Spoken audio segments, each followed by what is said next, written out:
വിജയ് ചിത്രം ജനനായകൻ ചോർന്നതുമായി ബന്ധപ്പെട്ട അന്വേഷണം സിനിമയുടെ എഡിറ്റിംഗിൽ ജോലി ചെയ്തിരുന്ന ഫ്രീലാൻസ് എഡിറ്ററിലേക്കായിരുന്നു എത്തിയത്. എന്നാൽ ഇയാൾ ചിത്രത്തിന്റെ പകർപ്പ് മോഷ്ടിച്ച് മറ്റൊരാൾക്ക് നൽകുകയും അയാൾ അത് വെബ്സൈറ്റുകളിൽ അപ്ലോഡ് ചെയ്യുകയുമാണ് ഉണ്ടായത്. ഇവരുടെ പേര് വിവരങ്ങൾ പുറത്തുവിടാത്തതിൽ ആരാധകർക്കിടയിൽ പ്രതിഷേധം ശക്തമാണ്.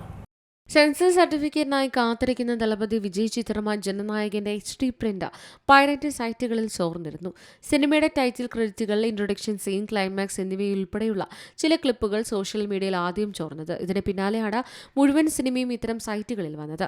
ചിത്രം ചോർന്നതിൽ വിജയ് ആരാധകർ ഞെട്ടൽ പ്രകടിപ്പിക്കുകയും പ്രൊഡക്ഷൻ ഹൌസിനോട് പരാതി ഫയൽ ചെയ്യാൻ അന്ന് തന്നെ ആവശ്യപ്പെടുകയും ചെയ്തിരുന്നു. തുടക്കത്തിൽ നിർമ്മാതാക്കൾ പെട്ടെന്ന് നടപടിയെടുക്കുകയും എക്സിലും മറ്റ് സോഷ്യൽ മീഡിയ പ്ലാറ്റ്ഫോമുകളിലും പ്രചരിച്ചിരുന്ന ക്ലിപ്പുകൾ നീക്കം ചെയ്യുകയും ചെയ്തു. എന്നാൽ വളരെ താമസിയാതെ തന്നെ ചിത്രത്തിന്റെ HD പതിപ്പ് പൈറേറ്റഡ് സൈറ്റുകളിൽ പുറത്തിറങ്ങി.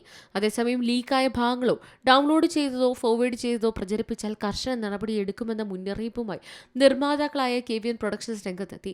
കുറ്റവാളികളെ കണ്ടെത്താൻ ഫോറൻസിക് അന്വേഷണം ഉൾപ്പെടെയുള്ള നടപടികളാണ് ആരംഭിച്ചിട്ടുള്ളത്. നിയമലംഘകർക്കെതിരെ സിവിലായും ക്രിമിനലായുമുള്ള കർശന നിയമ നടപടികൾ സ്വീകരിക്കുമെന്നും നിർമ്മാണ കമ്പനി വ്യക്തമാക്കി. ഇതിന്റെ അടിസ്ഥാനത്തിൽ സൈബർ ക്രൈം പോലീസ് അന്വേഷണം ആരംഭിച്ചു. നിലവിൽ മുഖ്യപ്രതി അടക്കമാണ് പിടിയിലായെന്ന് റിപ്പോർട്ട്. ഫ്രീലാൻസ് എഡിറ്ററായ യുവാവാണ് കേസിലെ മുഖ്യപ്രതി. ദൃശ്യങ്ങൾ പ്രചരിപ്പിച്ച 6 പേരെ നേരത്തെ തന്നെ പിടികൂടിയിരുന്നു.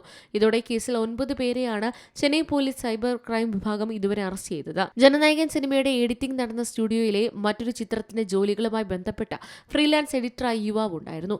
അവിടെ വെച്ചാണ് അനധികൃതമായ ജനനായകൻ റീല് സ്വന്തമാക്കി പകർപ്പ് നിർമ്മിച്ചുവെന്നാണ് പോലീസ് കണ്ടെത്തൽ. വീഡിയോ എഡിറ്റ് ചിത്രത്തിന്റെ ഒരു പകർപ്പ് മോഷ്ടിച്ച മറ്റൊരാൾക്ക് നൽകിയതായും അദ്ദേഹം അത് വെബ്സൈറ്റുകളിൽ അപ്ലോഡ് ചെയ്തതായും കണ്ടെത്തി.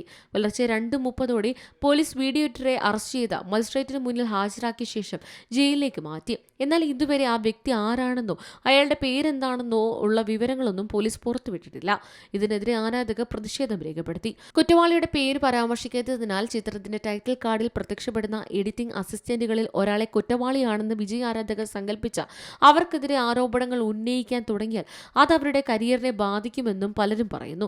കുറ്റവാളിയെക്കുറിച്ചുള്ള മുഴുവൻ വിവരങ്ങളും പോലീസ് പുറത്തുവിടണമെന്നാണ് പലരും ആവശ്യപ്പെടുന്നത്. ജനുവരി 9 ചിത്രം തിയേറ്ററുകളിൽ എത്തേണ്ടത്. എന്നാൽ സെൻസർ സർട്ടിഫിക്കറ്റ് നൽകാൻ സെൻസർ ബോർഡ് വിസമ്മതിച്ചതോടെ റിലീസ് അനിശ്ചിതത്വത്തിലാവുകയായിരുന്നു. ജനനായകന്റെ സംഭാഷണങ്ങളിൽ മാറ്റം വരുത്തണമെന്നും ചില ഭാഗങ്ങൾ ഒഴിവാക്കണമെന്നുമായിരുന്നു സെൻസർ ബോർഡ് നിർദ്ദേശം. എന്നാൽ ഈ മാറ്റങ്ങൾ വരുത്തിയെങ്കിലും സർട്ടിഫിക്കറ്റ് സെൻസർ ബോർഡ് ഇതുവരെ നൽകിയില്ലെന്നാണ് ആക്ഷേപം. നിലവിൽ CBFC റിവൈസിംഗ് കമ്മിറ്റിയുടെ മുൻപാകെയാണ് ചിത്രം. News desk Malayalam news. ഏറ്റവും പുതിയ വാർത്തകളും വിശേഷങ്ങളും വിരൽത്തുമ്പിലറിയാൻ മലയാളം ന്യൂസ് എല്ലാ ഡിജിറ്റൽ പ്ലാറ്റ്ഫോമുകളിലും ലഭ്യം.